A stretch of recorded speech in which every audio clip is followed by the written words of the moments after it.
Part 1. When Alexei Morozov stepped off the train, the smell of iron rails and damp wool clung stubbornly to his uniform. The platform was crowded with reunions, wives crying, children clinging to fathers' legs, old mothers crossing themselves in relief. But Alexei stood still for a moment, gripping the strap of his worn duffel bag, letting the noise pass through him like distant thunder. 2 years. 2 years of letters read under dim barrack lights. 2 years of folded photographs kept inside his jacket pocket, over his heart. 2 years of holding on to one single image whenever the world around him turned into chaos. His daughter Anya standing in their yard, her braids uneven because she insisted on doing them herself, her grin missing one front tooth. He had promised her he would return before she turned 8. He was 2 months late. The journey from the station to the village felt longer than he remembered. The dirt road was lined with birch trees, their white trunks glowing faintly in the gray afternoon. The sky hung low, heavy with the promise of rain. Every step closer to home tightened something in his chest. Not fear, exactly, but a strange, quiet unease. The village seemed smaller. Houses leaned as if tired. Fences sagged. Even the air felt thinner. As he turned the last corner, he saw his house. The blue paint was peeling. The gate hung crooked. The vegetable garden, once Marina's pride, was overgrown with weeds. He stopped. This wasn't how he had imagined it.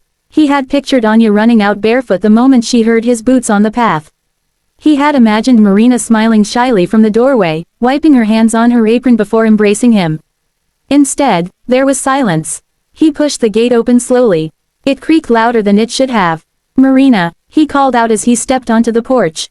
No answer. The door was unlocked. It swung inward with a soft groan. Inside, the air was stale.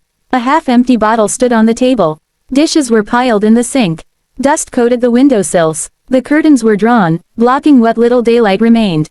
Alexei's pulse quickened. He walked through each room. The bedroom was unmade. The wardrobe doors were open. On the floor lay one of Anya's old dolls, its face smudged with dirt, one eye missing. "Anya," he called, louder now. Still nothing. Then he heard it. A faint rustling sound from the backyard. Not laughter. Not conversation. Breathing. Soft. Uneven. He moved toward the back door. His boots thudded against the wooden floor, echoing too loudly in the quiet house. Outside, the yard looked neglected. The well bucket lay tipped over. The woodpile was scattered. The air carried a sour smell. And then he noticed it.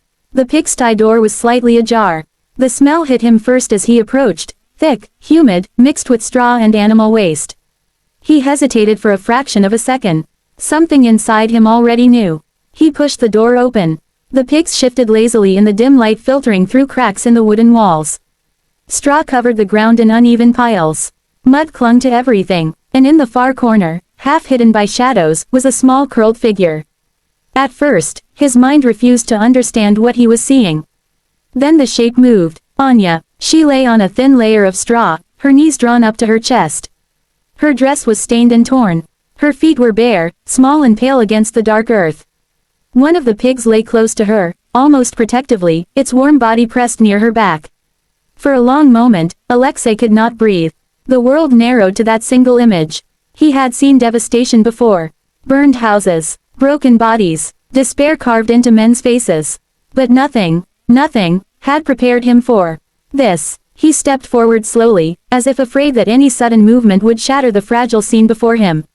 "Anya," he whispered. She stirred. Her eyelashes fluttered. Her eyes opened slowly, unfocused at first.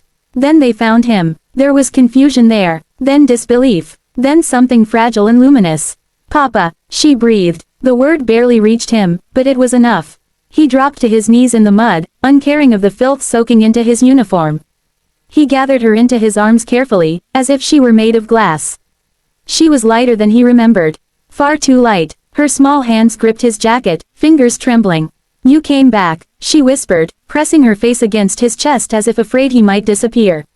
"I told you I would," he said, though his voice broke. He pulled back slightly to look at her face.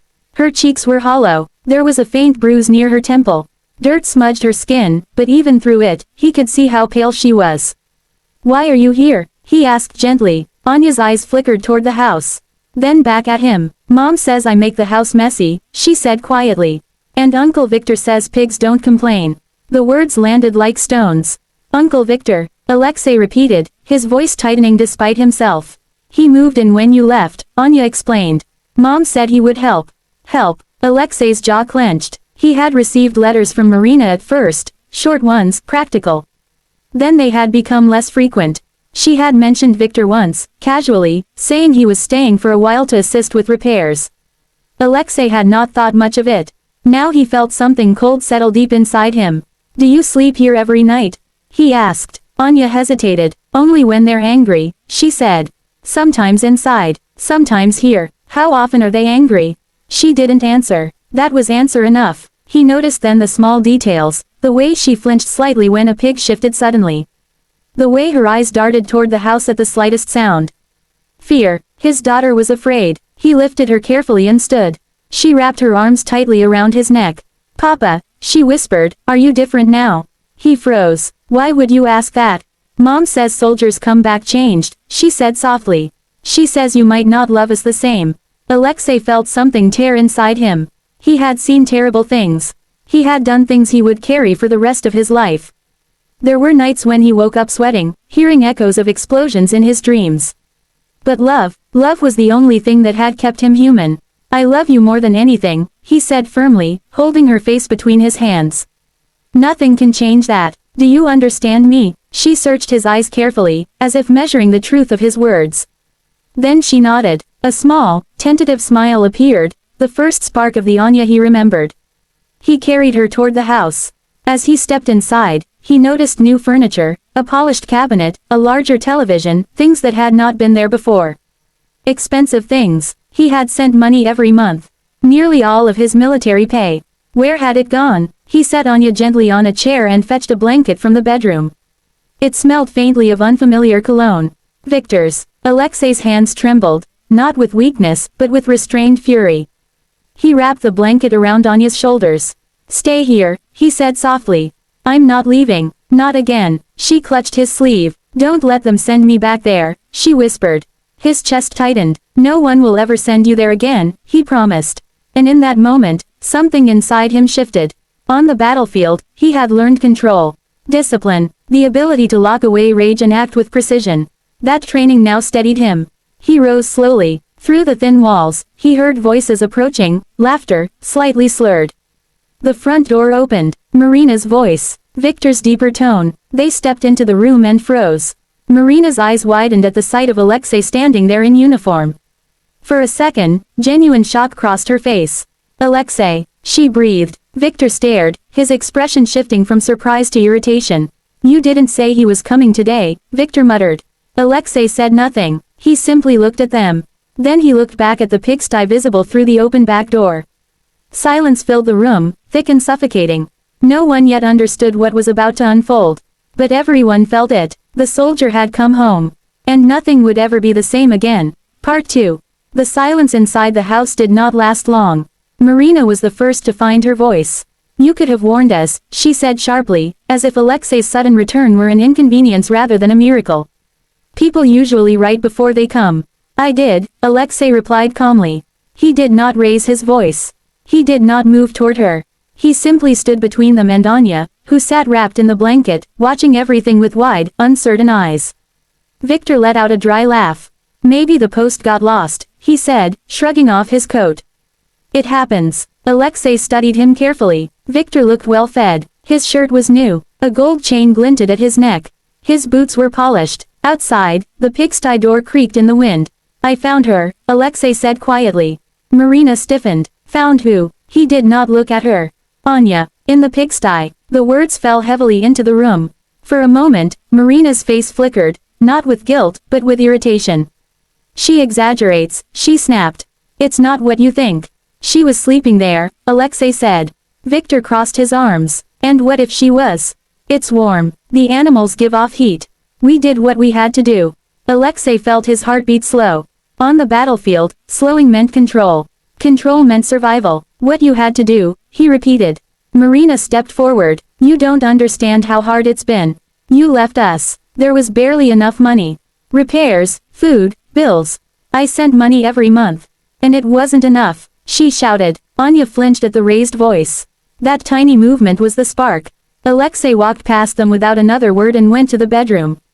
He opened drawers, cabinets, Closets, new clothes, receipts, bottles of imported alcohol, an envelope stuffed with cash hidden beneath folded shirts. He picked up the envelope and returned to the kitchen. I sent enough, he said quietly, placing it on the table. And more. Victor's expression hardened. You think you're some kind of hero because you wore a uniform. He sneered. You weren't here. I was. And while you were here, Alexei replied, my daughter slept with pigs. The neighbors had begun to gather outside. Raised voices carried easily in small villages. Faces appeared near the windows. Whispers moved like wind through dry grass.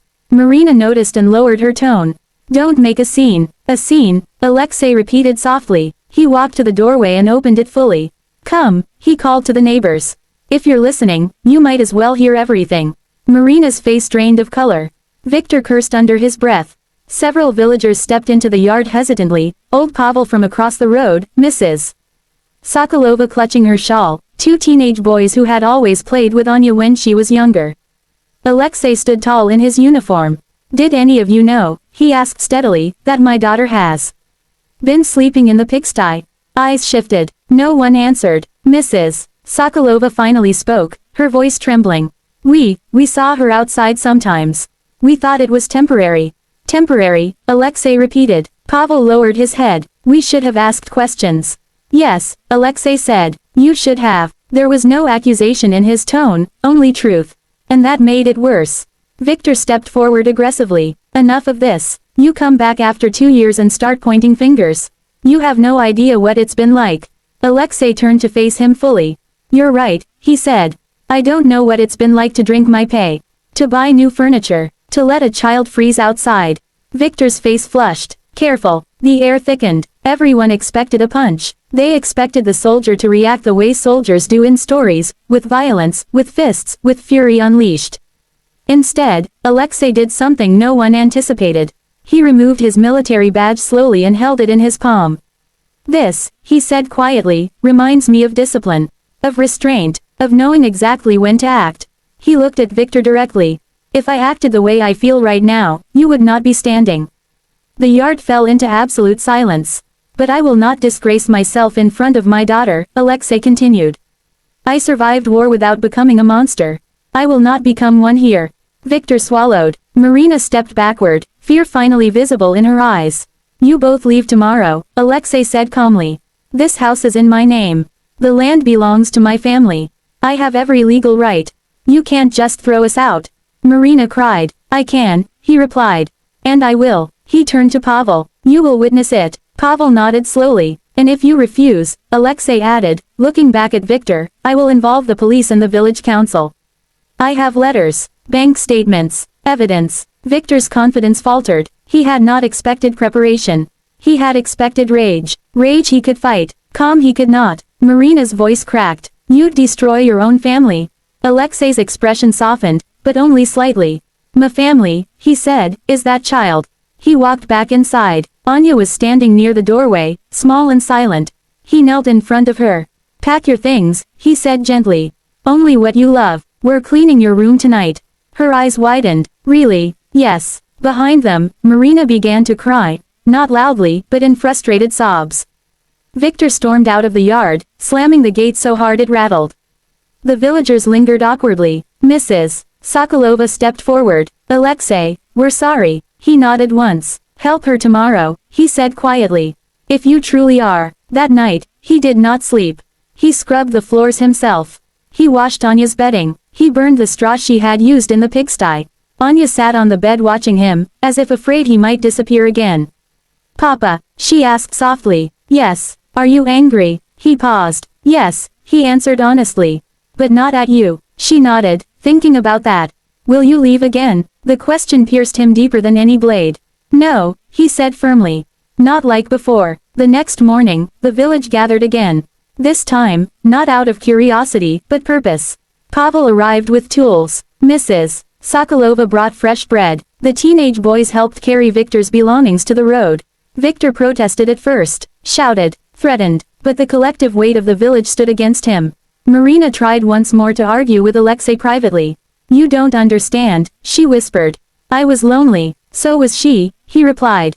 That ended the conversation. By noon, Victor was gone. Marina left shortly after, suitcase in hand, eyes hollow. She did not look back at Anya. Anya watched from the porch, gripping her father's hand. Is it over? She asked. Yes, Alexei said quietly.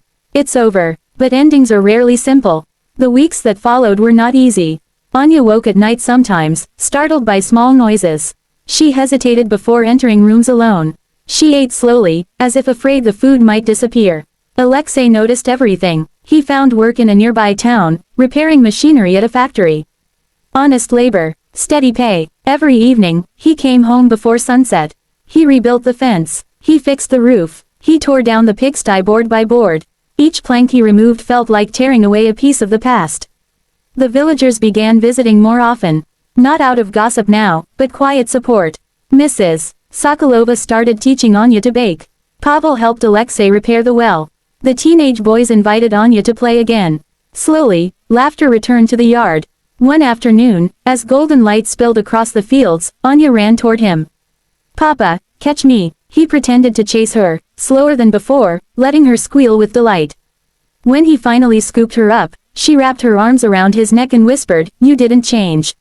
He smiled faintly. "Oh, I changed," he said. "But not where it matters." Months later, the yard looked alive again. Flowers bloomed. The house was painted fresh blue. The pigsty was gone. In its place stood a small wooden bench where Anya liked to sit and draw. The village never forgot the day Alexei returned. They remembered the uniform, the silence, the calm that carried more weight than violence ever could. But most of all, they remembered what happened after. A soldier came home prepared to fight. Instead, he chose to protect. And in doing so, he reminded everyone that true strength is not in the power to destroy, but in the courage to rebuild.